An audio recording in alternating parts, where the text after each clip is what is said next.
Hi everyone, this is Phil Liu here from XPOsoft. In this session, we're going to cover how to make the decision between manual tests and automated tests and when and where they should both be applied. Our XPO Talk 7-part series addresses Agile and the key solutions to the most common software development pain points related to software quality. By the end of this 7-part series, you'll understand requirements, Agile sizing, testing in terms of manual versus automation, and how to pick out good candidates for test automation, test asset management, automation script writing, quality gates, and KPIs. Let's take a look at the problem first. The crux of the problem is that most high-level managers want to automate 100% and fixate on percent automation, right?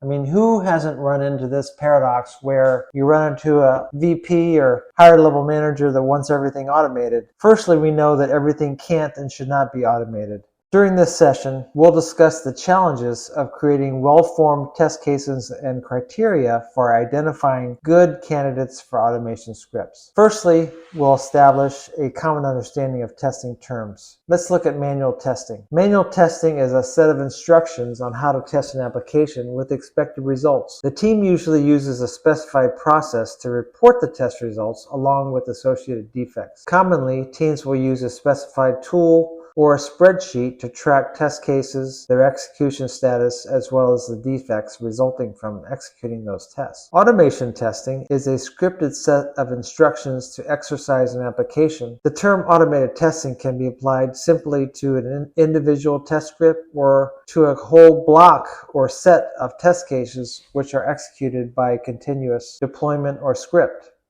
Exploratory testing is generally a free form and good way to involve non-traditional testers into the test process. In practice, it is best to time box this effort and provide a central place to report observations. In an Agile team, this can be paired with a retrospective ceremony where exploratory testing is seen as a form of manual testing. Unit testing, on the other hand, targets segments of the software and generally exercises the code to validate expected positive or error conditions within the code. Unit testing can be either manual or automated, depending on the team. The next step is to come to a common understanding regarding what makes up a well-formed test case. We can think about a test case somewhat in the same way that we write an Agile story, using if, when, and then. Some basic terms include assertion, which tests code functionality for values and notes when those values come back as negative or false. For example, a test may assert that the value of an expression should be 45, and if anything other than 45, the result comes back as false. Verification points. In each test case, there should be at least one verification point. Or a test case can also have more than one verification point. Using an Agile mindset, the goal is to have the test case complex enough to cover functionality to be self-contained, yet simple enough so the results from the test are not dependent upon too many verification points, which may cause a high failure rate. Test results, or reporting of the test findings, provide test status and information for us to make important decisions. Generally, test status, test case status, can be deemed as not started, in progress, passed, no defects, failed, defect found, or blocked. Test case cannot be executed due to a dependency. When a test case passes, generally there is not a lot of documentation due to the expected and actual test results being in agreement. When a test case is blocked or fails, notes needed are added to the document to determine how they are different from the expected results. A defect, also known as an incident or bug, is when the defect or when the product does not perform as expected.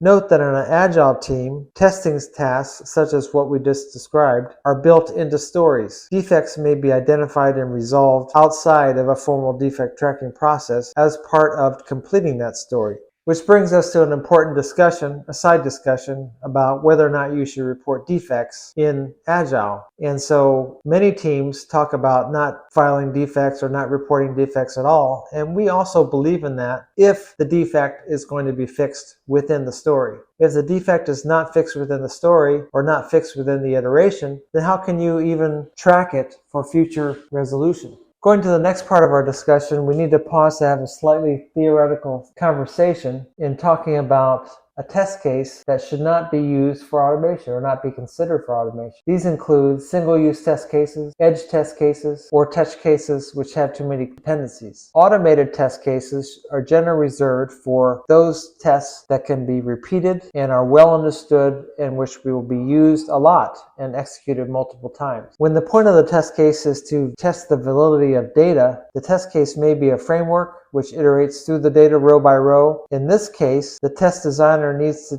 decide if test results will be reported as a test case, row by row, or as a complete data set. Let's talk about how tests are grouped and some common terms and test execution strategies. A test case, whether it's manual or automated, should have one individual objective and have at least one verification point. A test script, which is an automated test, should also have an individual objective and at least one verification point. A test set or suite is a group of tests generally executed together and may target a specific functionality and are reported as a test set or suite. Functional testing, a very commonly used word, usually is manual or exploratory testing. Manual functional test cases generally contain the following parts: an objective, detailed instructions, expected results, and actual results. An example test case for a login scenario for a web page may contain the following information. As an objective, log into the application using a predetermined username and password to access the home page of the application. Detailed instructions, which may be broken down into steps and the verification of each step, such as opening the browser window, typing in the username, the password, and entering or pressing the login button. Now that we understand some basic terms and the general format of a test case, let's talk about test execution strategies. If the test team is using a test-driven design approach, unit tests will be written and executed against the code while it is being created. Once the unit tests pass, the code should be ready for integration. Functional tests are executed against the delivered code, and once the functional testing of the delivered code is well understood, then teams can identify candidates for automation. Full regression generally means a combination of manual and automated tests where they test the entire application functionality. The disadvantage is that it takes a long time to do full regression. Targeted regression, on the other hand, is targeted towards new functionality or a base level of functionality for the application or a certain range of functionality such as reporting or something like that. A smoke test, on the other hand, is a small group of tests executed to determine the general health of the application, or sometimes even determine whether the application is worthy of being executed either manually or going through a total suite of regression tests that are automated.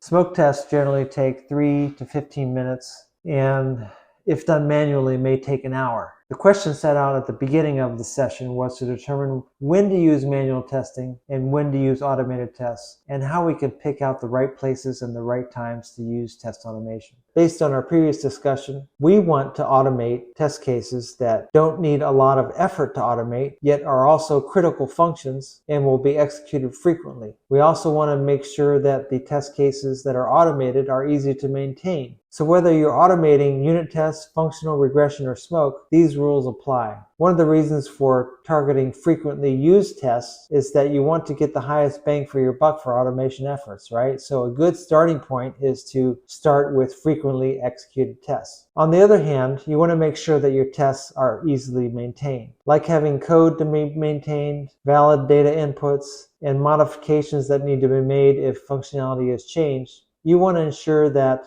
you're automating parts of the application that are less apt to be changed. This way, you can avoid going back and modifying your scripts. Of course, there are ways to develop your automation scripts to make them more adaptable.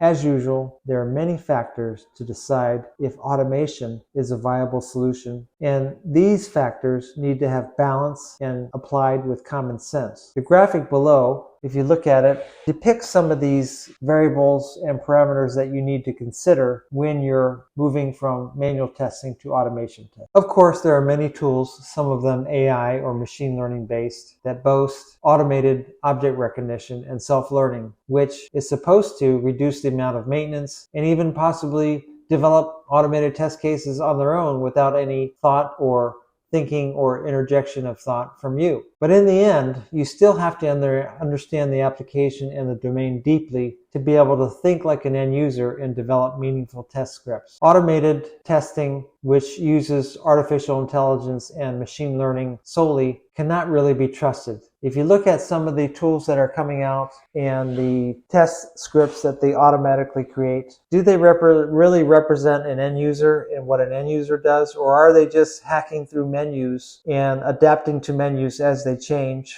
but not really representing what your users would do? At XPOsoft, we firmly believe that you can't automate what you don't understand. We could be wrong, but in the last 15 years, we developed a strong case for manual testing and test automation based on understanding the domain and application. As such, our team has deep expertise in many domains, including game testing, financial, accounting, and banking testing, loan application testing, retail and POS sales application testing, healthcare software testing, technology testing, manufacturing, and IT information and management testing. So if you want more than button pushing and clicking for your QA and adaptable automation scripts that cover not only core functionality, but emulate what a real user would do, come to XPOsoft. In closing, thanks for taking the time to learn more about manual versus automated testing. In the next XPO Talk episode, we will explore test asset management, which looks at the storage of test assets, including test cases, user stories,